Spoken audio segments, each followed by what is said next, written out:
दोस्तों चाय पे तो हर एक बात करते हैं, लोग मना करते हैं, लेकिन मैं आज आपको चाय के 5 फवायद बताऊंगा।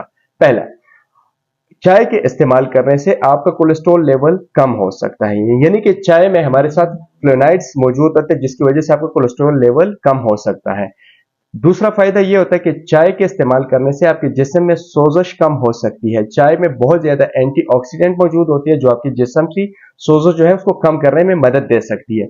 तीसरा, चाय जो है वो शुगर को कंट्रोल करती है। हाँ, उसमें चीनी या गुड़ नहीं डालना, उसके अलावा दूध बहुत कम मिकदार में डालना है, तो ये आपकी शुगर लेवल को कंट्रोल कर सकती है। चौथा जो फायदा है वो है चाय की आपके स्ट्रोक से बचते हैं, यानी कि फालिज के अटैक्स आप पे कम आते हैं। ठीक है, रिसर्च में यह साबित है कि जो बंदा 4 से 5 कप रोजाना की बुनियाद पे चाय पिए तो उस पे स्ट्रोक का हमला वो कम होता है।